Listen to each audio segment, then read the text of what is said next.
Goeiemôre broers en susters. Baie welkom vanmôre. Jy is vir ons Hemelse Vader. Ook as daar gaste is wat inloop, baie welkom aan julle.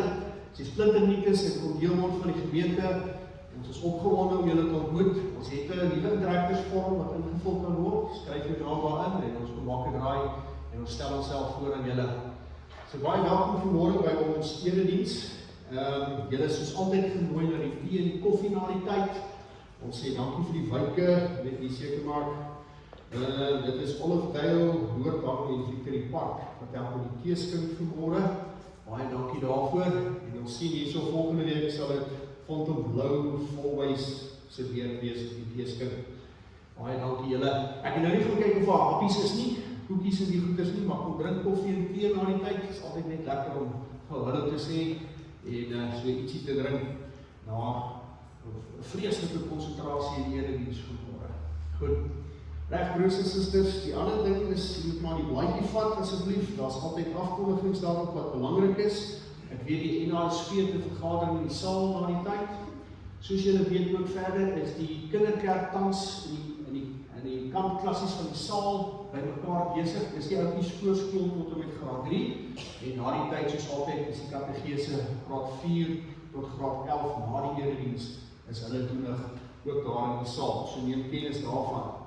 Onthou 'n bietjie van die NHSV se herfstee die 18de April. As daar vir eens wat kaartjies wil kry, is welkom. Kyk na die blaadjie. Besonderhede is ook daarin. En dan is ook die dames besig met 'n wol en 'n lap projek. So jy het dalk op Facebook ook raak gesien dat hulle daar's nou lot wolle wat aan die kom is. Ons het selfs mense buite die gemeente wat my bel hier in die week. Twee van hulle sê, ek het te veel wol by die huis kom haal gou. Toe het ek gou 'n lot gaan haal by 'n tannie. So almal gaan lekker brei en kere gaan. Dit's alles idees rondom hulle projek om vir 'n kind is vir 'n ouerhuis. Ook dan missies en die konverse die goeders te brei. As daar van julle is wat belangstel om deel daarvan te wees, kontak my of praat met die NHSV. Jy sal sien hulle groepies is ook ons na daar en dis daar op die dames groep alreeds.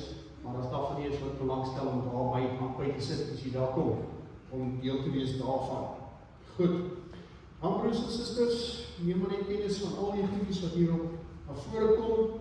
Ons is vanmôre by die 4de Lydingssondag. So ons gaan vanmôre weer stil word op pad na Paasnaweek toe. So ek vra dat jy sal rustig raak in die hart vanmôre, ontspan 'n bietjie, skei die spanning en die dinge van die week af en maak gereed vir ontmoeting met die Hemelse Vader. Loof hom uit jou hart as ons sing, bid met bedoeling uit jou gemoed uit en luister na die woord met gespitste ore, want daar's altyd iets vir jou om daarin te vind. Kom ons sluit ons oor, ons sal 'n stil gebed.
Gemeente, ons staan op vir die toetredingslied. Ons sing kom ons loof en dank na die Here. Hoor die foto, ontvang die seën van die Here. Ons bly staan vir die sing van die loflied en na ons dit gedoen het, kan jy maar weer gaan sit. Kom ons begin.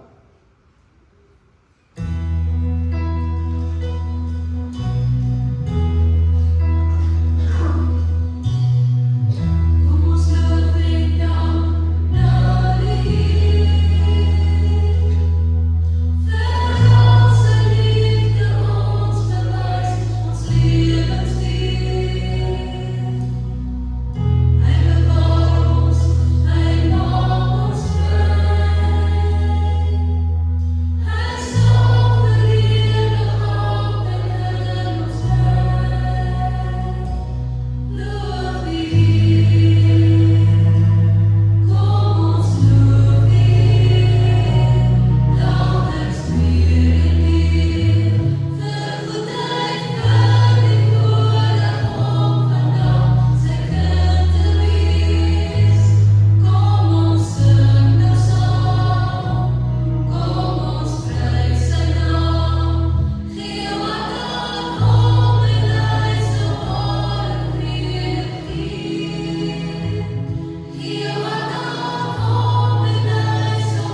weg en die waarheid en die lewe.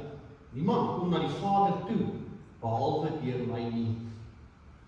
Genade en vrede vir julle van hom wat is en wat was en wat kom, en van die Gees en van Jesus Christus, ons geloofwaardige getuie.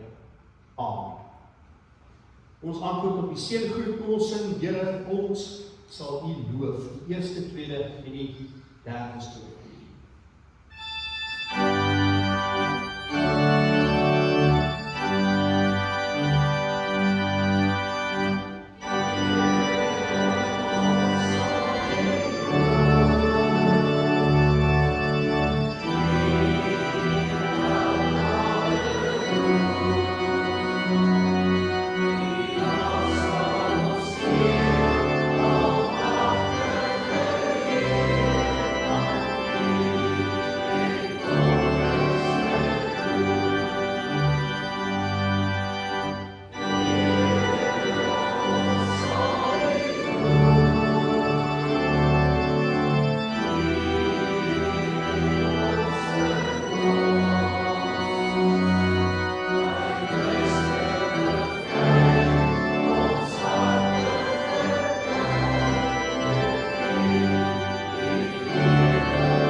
Broers en susters, die Here wys vir ons wat reg is.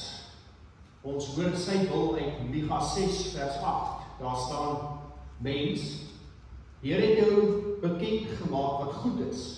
Hy vra van jou dat jy reg sal laat geskied, dat jy liefde en trou sal bewys, dat jy bedagsaam sal lewe voor God. Nou weet jou lewe nou, kyk na wat hier gesê is. Reg, liefde, bedagsaam. Ons weet dat ons in hierdie groep partykeer tekort skiet. So daarom is dit nodig dat ons skuld sal bely.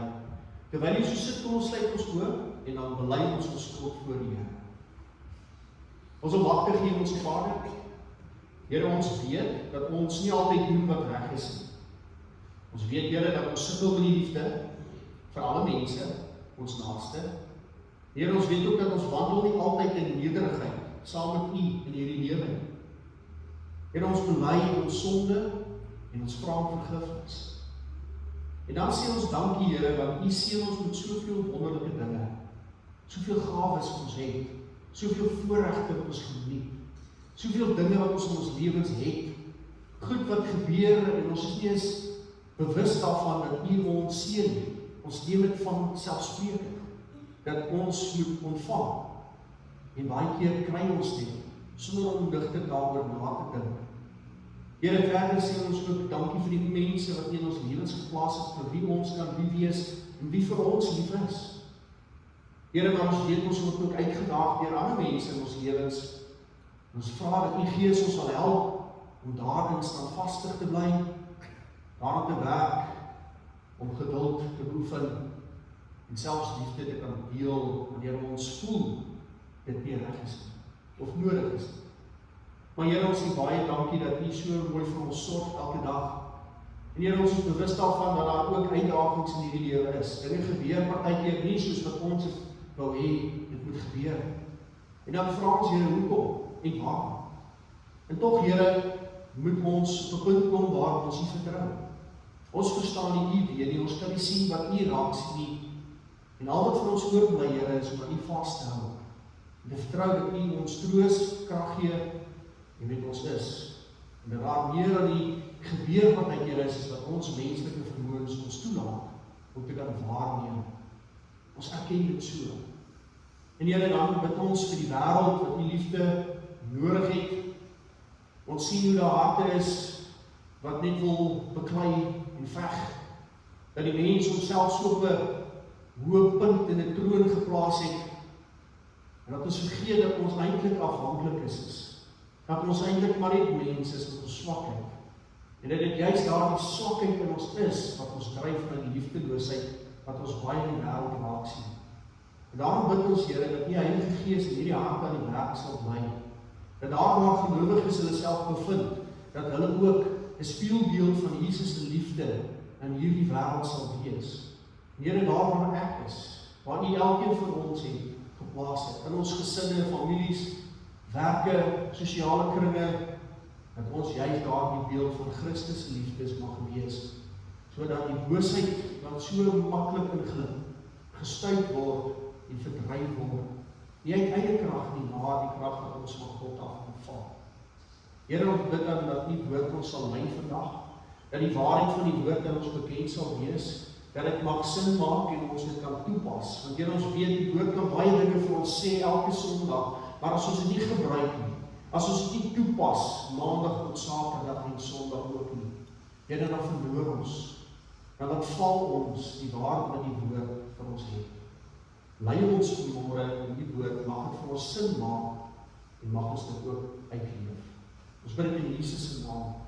Amen.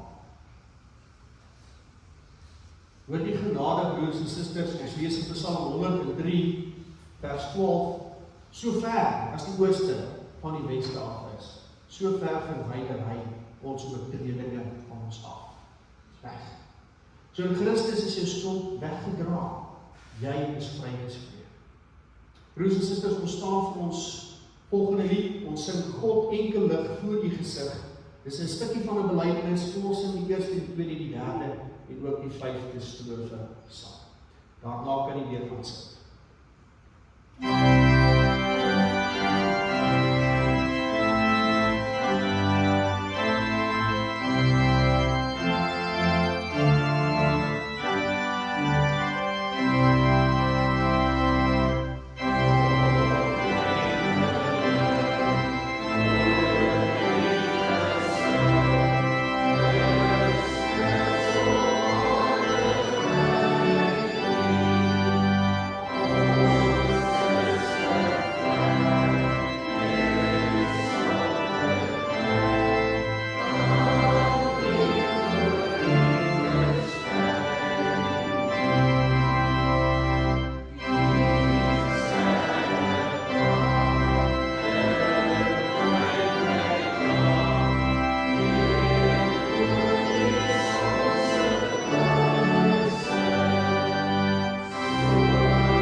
Soos wat ons aangaan om 'n preek uit elke Bybelboek uit 'n preek, is ons môre in Rut. Ons gaan saam lees uit Rut 4, in die skerp kyk. Vers 13 tot 17. Ek gaan vir die tema gee. God kan 'n gebroke storie herskryf. Dis ons tema van môre. Ons is dan dus in hierdie gedeelte van Rut. Jy ken Rut eintlik redelik goed gehoor by die tyd. En hierdie gebeur so aan die einde van die boek van Rut. Maar God kan 'n gebroke storie herskryf. Kom ons lees die gedeelte saam. Boas het toe met Rut getrou en hy het gemeenskap met haar gehad. En die Here het haar swanger laat word en Rut het 'n seentjie in die wêreld gebring. Die vroue sê toe vir Naomi, aan die Here kom die lof toe, omdat hy vandag vir jou 'n losser gegee het. Mag die losser se naam bekend wees in Israel, en mag hy vir jou vreugde bring en jou op jou ou dag versorg. Jou skoondogter, wat jou lief het, en wat vir jou meer werd is as 7 seuns, het hom in die wêreld gebring.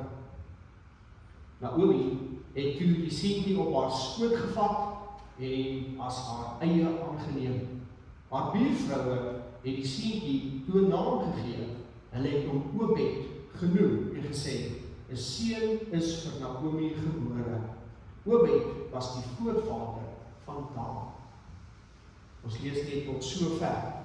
Dit verseker ek julle, die luister aan wat ek sê en in hom glo wat my gestuur het die ewige lewe, sê Jesus. My broers en susters in ons Here Jesus Christus, die boek Rut, as jy oor die begin lees, open hy nie met 'n neutrale vertelling van feite. Dit begin met 'n teologiese en eksistensiële ineenstorting. Julle sal nou verstaan wat ek die groot woord bedoel. So wanneer ons hierdie teks binne ingaan, ontmoet ons 'n wêreld wat in die skadu van die rigtertyd leef. Nou die rigtertyd, as jy daai boek lees, dit was 'n wilde tyd. Die Israeliete het gedoen wat hulle wil, hulle het 'n gode geglo wat hulle wil, hulle was wreed gewees, hulle is ook wreed gehanteer. En jy sal sulke siklusse sien in die hele rigterboek, waar hulle tot 'n punt kom waar hulle nie meer kan nie, dan vra hulle vir God vir hulp, en dan stuur God 'n rigter en hulle word gehelp, en dan gaan dit weer goed vir 7 jaar, en dan val hulle weer van die bus af, en so gaan dit aan. Ons vind in die rigterboek ons vir Gideon, ons het vir die bekende Samson waar ons voor en dan kom, Deborah is ook 'n rigter, so daar's verskillende rigters in daai boek wat na vore kom, en as ons nou by Rut uitkom, dan is dit die skade weer van daai agtergrond, wat ons na Rut kyk en dit lees.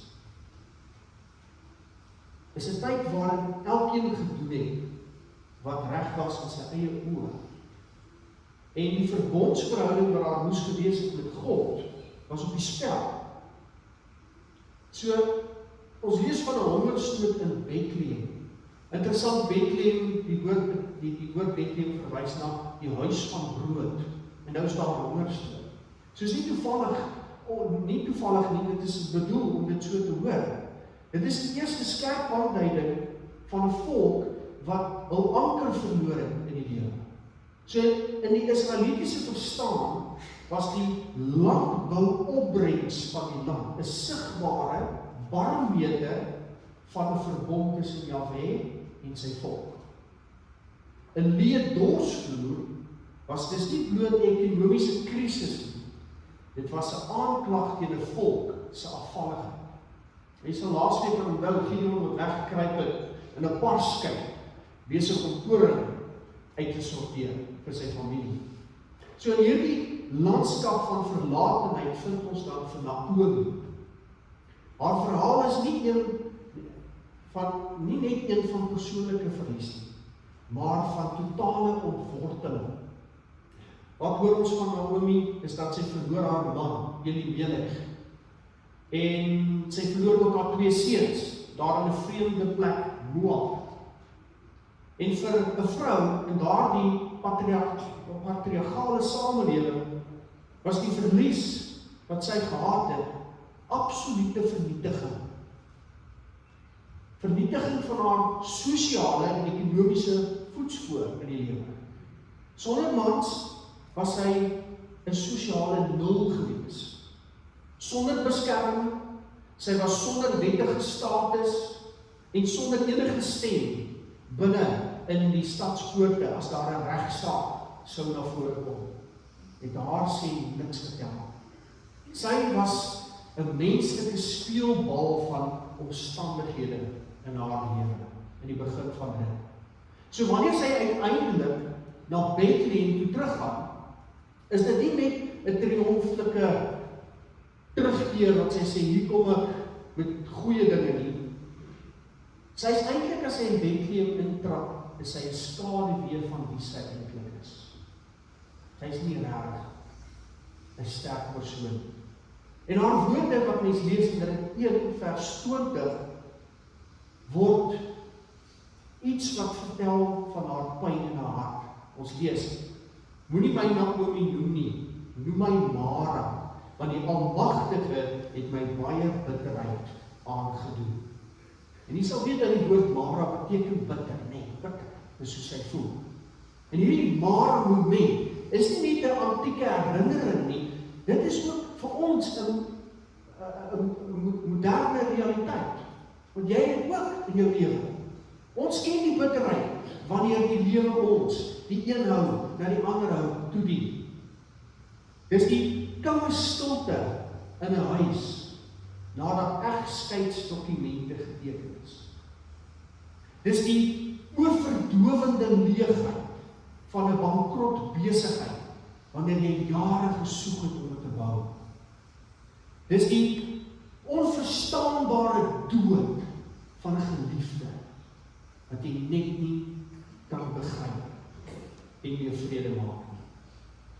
Is in daardie oomblikke vra ons dieselfde vraag as Naomi. Waar is U in hierdie dors? Ons kyk na die hemel. Ons soek na 'n teken van God en sy teenwoordigheid in jou lewe. En alles, of al wat ons kry, is 'n skrikwekkende, swygende leegheid. So waarom sou God so lank swyg, terwyl ons lewens in duie stoot? En hierdie vraag laat ons in 'n benoude spanning. Ons is geneig om God se swye dan te etiketeer as afwesigheid. Ons sien dat God is afwesig, dis hoe ons daarna kyk. Ons dink dat as God werklik liefdevol was, hy nie 'n weefgetou van ons lewens so gewelddadig sou skit nie. Nou as jy nie weet wat 'n weefgetou is nie, ek sal nou daarby uitkom. Maar hier lê die eerste teologiese omgekeerdheid wat ons vind in die boek van Rut. God se swye is nooit afwesig nie. Hoor mooi. Dit is voorberei. God is nie passief nie. Hy is besig om 'n meesterlike weefwerk van ons verlossing in die skaduwees van ons alledaagse bestaan te bewerk. Dit bring my by die eerste gedagte vanmôre, is dat God werk stilweg, selfs wanneer ons dit nie kan sien nie. Nou, dink aan 'n weefgetou, dis ons 'n prentjie daarvan. Het dit al dalk iewers gesien, dis hoe dit lyk. Dis die Afrikaans, kan jy dit glo? Ek het hierdie week dit agtergekom, tot my skande. Dis 'n weefgetou, dis hoe dit lyk. Nou, as jy en ek partykeer van die onderkant af staan en kyk na al die drade, dan sien 'n mens partykeer chaos. Dis wat jy sien. Sien net sulke klomp goed wat rondbeweeg. En dit lyk of dit chaoties is. Jy sien die verstrengelende drade van verlies in jou lewe. Of die donker skering van armoede, of die deurmekaar inslag van 'n daaglikse oorlewing op Boas se lande, in Rut en Naomi se geval. Dit lyk na chaos. Dit lyk na rigtingloosheid. Dit lyk pynlik. Dit lyk seer. Maar van hoe af, vanuit God se perspektief, word elke draad met presisheid geplaas. En Rut 4 vers 13 vertel vir ons dat die Here vir Rut swangerskap gee. En dit is die klimaks van die verborgde werk wat agter die skerms aan die gang was. Want wat jy moet onthou wat vooraf gebeur het, voordat ons lees waar ons gelees het God gesorg dat Rut met getroue getrouheid are gaan optel op 'n land. Hy het gesorg dat Naomi, deur haar bitterheid, dat daar dinge aan die gebeur kom. En deur Boas se eerbare optrede in die stadspoort, kom daar die patroon van hoop, wat gevleg word deur God, in die pyn wat daar is, na vore. God se ingryping is selde 'n donderslag. Die hele wêreld rondom jou sal dit skud. Dit is die geduldige, volgehoue en dikwels onsigbare aksie van 'n verbondsgod wat selfs in die dorste land die oes laat voortspruit. Bring my by dan die tweede punt vanmôre is dit dat God bring verlossing deur sy losse. So die tweede deurbraak van die klein stukkie wat ons lees het in hierdie verhaal is die figuur van Boas. As jy na sy naam in Hebreëus wil kyk, dan is dit Goel. En die Hebreëse term Goel vertaal ons dikwels met losse. Maar dis juridies, sy betekenis is eintlik veel dieper. Die losse was gewoonlik 'n bloedverwant met die verpligting om die familie-erfenis te red. So wanneer Boas as 'n losse optree, doen hy egter iets wat die wet oorskry. Hy tree op met hesed, so Hebreëus. Met ander woorde, onverdiende verbondstrouwe liefde. Met ander woorde, julle sal onthou dat Boas was die landeienaar en Rut het gaan Are optel daar. En hy het daar raak gesien. En hy het begin van aanhou. En toe het hulle 'n verhouding aan die gang gehad en later aan is hulle getroud. Maar Boas moes by die stadspoort gaan instaan en sê dat ek in hierdie stelsel waarin ons leef, hierdie patriargiese stelsel, tree in. Nou vir hierdie vrou, maar ook haar familie, wat dan op die ou einde Naomi ook ingesluit. En hy het dit gedoen, en ons verstaan daai hesed woord onverdiend. Dit was nie iets wat hy verantwoordelik was voor nie, maar hy doen dit. Hy doen dit uit liefde, uit ons woord verbondstrouwe liefde. Dis beteken dat het word gegee sonder om terug te verwag. Dis die tipe liefde waarmee Boas hier intree. En dan met Naomi, met Rut trou, wat Naomi dan ook omhels en insluit. Hy koop nie net die land terug, hy koop die verhouding terug. Hy vereenselwig homself met die skande van hierdie weduwee. Hy neem die bitterheid van Mara en vervang dit met die lewe van 'n kind wat gebore word. En dan kom ons by die kind. Hierdie Obed wat ons nog gelees het. Sy naam beteken snaaks genoeg dienaar of aanbidder. En dis 'n fisiese bewys dat God die draad van die verlede nie afgesny het nie, maar dit in 'n nuwe toekoms ingeweef het. Obed is die brug. Hy word die brug wat die bitterheid van die verlede verbind aan die koningskap van Dawid.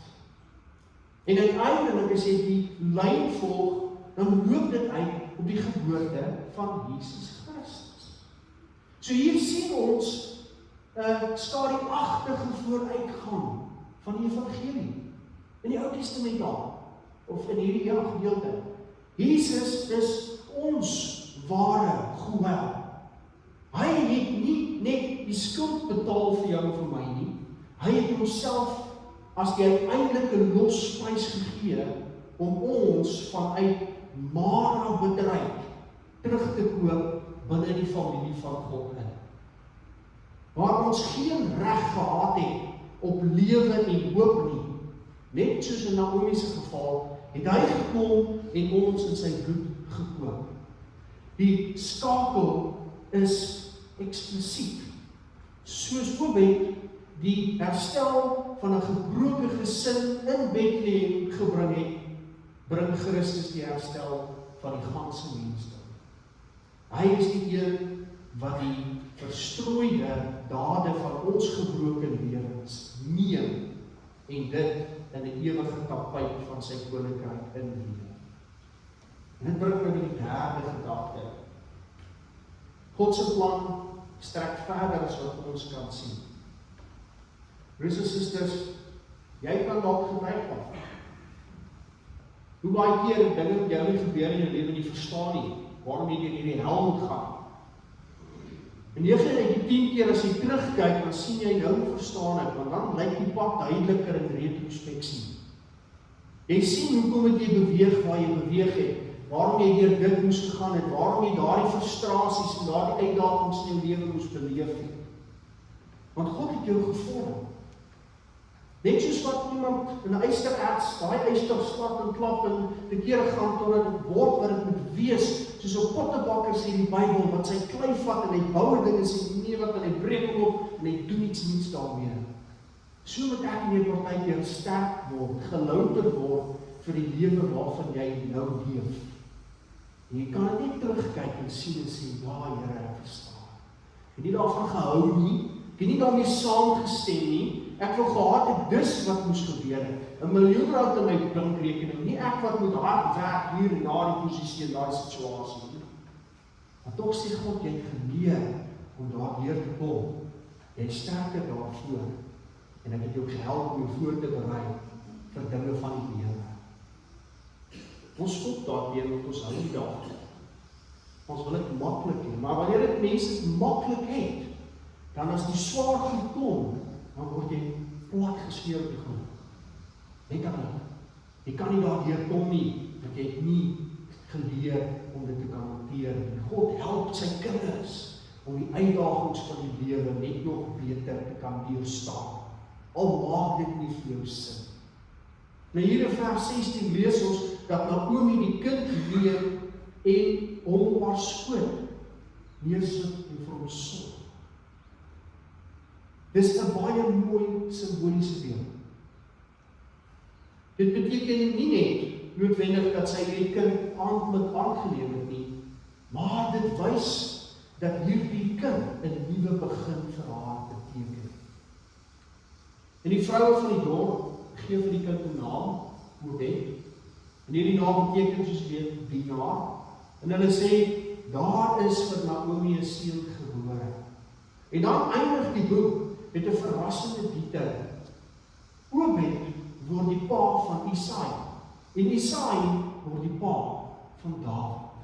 En hier sien ons, hierdie gedeelte, daai paar woorde waarmee die gedeelte afsluit, die groter plan van God. Hoe God 'n groter plan het in daardie enkele gebeurtenis in die geskiedenis. Vir Naomi en Rut was hierdie kind waarskynlik eenvoudig 'n seun vir hulle familie. Maar hulle kon nie weet dat hierdie kind deel sou wees van 'n baie groter storie. En in hierdie familie sou koning Dawid gebore word. En eeue later sou dieselfde lyn Jesus Christus, die Messias, sou hy gebore word. So dit beteken dat die klein, gewone gebeure in hierdie verhaal deel was van God se groot verlossingsplan vir die wêreld. Rut het waarskynlik nooit geweet, reg in haar leeftyd nooit geweet, en sou nooit weet, hoe belangrik die gehoorsaamheid wat sy moes toon sou wees. Sy het eenvoudig getrou gebly aan God. Dis al. En sy was getrou aan Naomi as skoondogter. Maar God het haar lewe gebruik op maniere wat sy nooit kon voorsien het. En dieselfde geld vir jou en vir my. Baie keer verstaan ons nie hoe ons lewens God se groter plan, hoe dit daarin pas. Ons sien net 'n klein stukkie van die storie waarin ek en jy leef. Maar die boek Rut herinner ons dat God se plan baie verder strek as ons eie perspektief. Nou sluit ek af. Wat beteken dit vir jou vandag? En dis waarom jy bly so gaan. Wat jy met raad neem waarom jy moet gaan lewe elke dag. En die oes is nie net 'n landbou simbool nie. Dis die konkrete belofte van God waar hy voorsiening is. As jy tans jou ware moment moet hê in jou lewe of jy weet jy het hom, jou storie is nog nie klaar nie. Onthou dit, die storie is nog nie klaar nie. Daar is 'n goddelike doel met die are wat jy vandag optel, soos Naomi daar in die land. Al voel dit asof jy net oorleef. En moet opgee in die dorsvloer van jou lewe. Moenie toelaat dat die bitterheid jou sig vertroebel. Die God wat die gevoel van verlatenheid van hierdie weduwee gevul het met nuwe betekenis. Dis dieselfde God wat vandag in die stilte van jou pyn ook besig is. Hy is besig om jou gebroke drade in sy ewige plan met jou lewe in te weef. So jy word uitgedaag, eintlik om getrou te wees, met kleinkinders, soos Rut, wat met toewyding are opgetel het, sonder om die groter prentjie enigstens te ken. Sy het nie geweet van die koningslyn wat volg nie. Sy het nie geweet sy moet vandag opstaan en sy moet dienend leef nie. So moet jy ook jou lewe met hierdie verwagting leef. Dat jy moet lewe wetende dat jou klein, alledaagse getrouheid deel word van daai grote, koninklike geskiedenis wat in Jesus Christus vervul. En die stilte van God is nie die einde van jou verhaal. Dis die pauze voor die volgende beweging in sy simfonie, kan ek sê, van genade wat hy met jou in die lewe het. So God is besig om te weef. Hou aan om hom te vertrou. Hou aan om hom te dien, in klein dingetjies. En berei jy voor vir die oes wat hy in sy tyd aan jou sal laat kom. Want in Christus is die bitterheid nie die laaste woord. Die laaste woord is die lewe, die oes, die heerlikheid van God wat in ons gebrokenheid elke dag sal skyn. Amen. Terwyl ons sit, kom ons sluit ons oë en dan bid ons eers. Ons almagtige Hemelse Vader, Here, ons verstaan nie altyd hoe die lewe logies met ons besig is.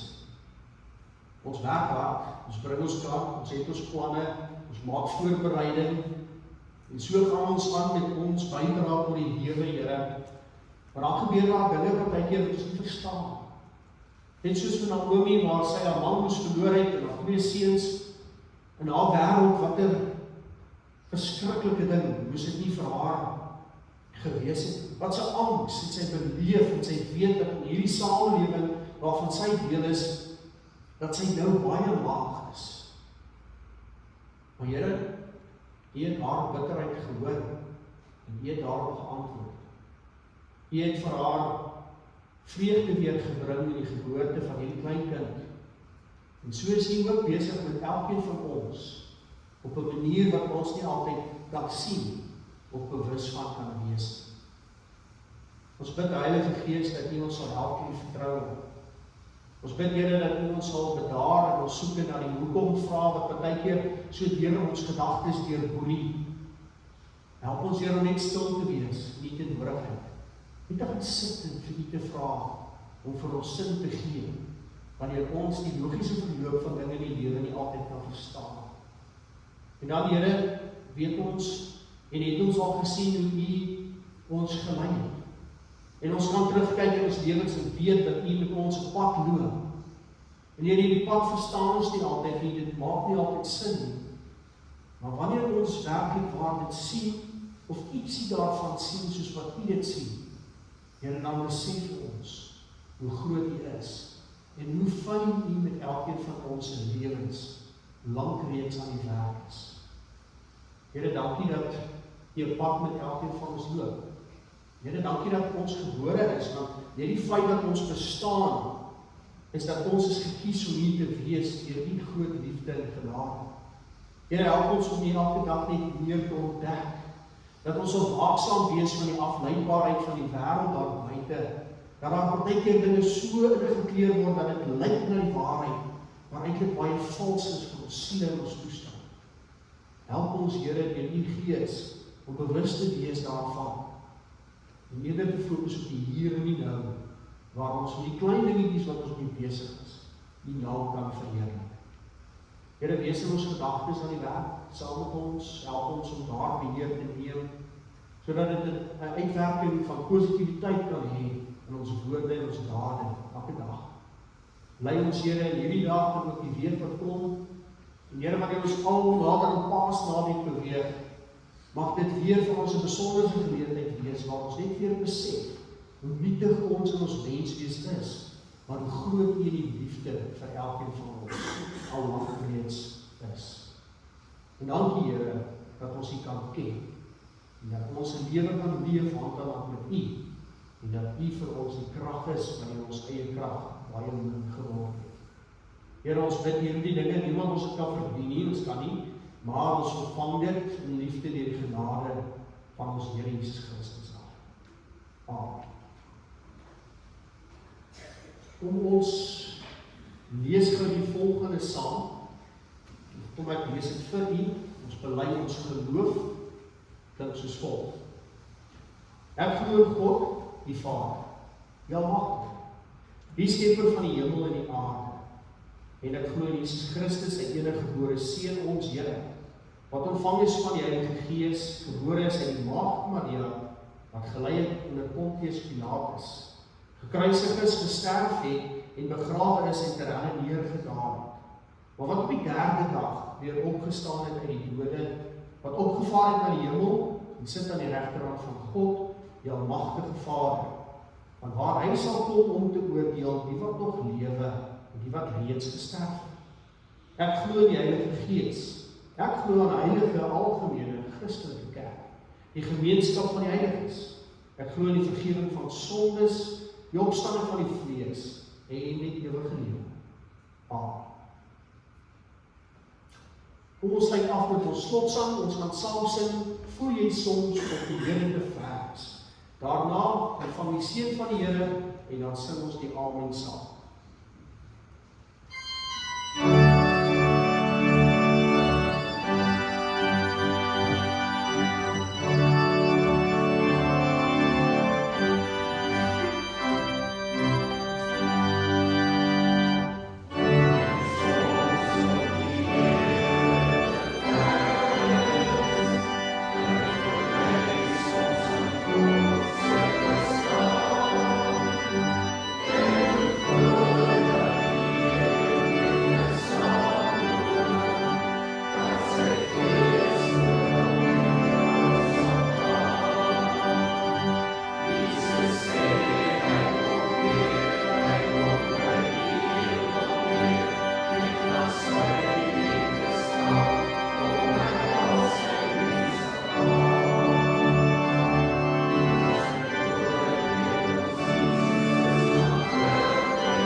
Ontvang die seën van ons Here en gaan met vrede.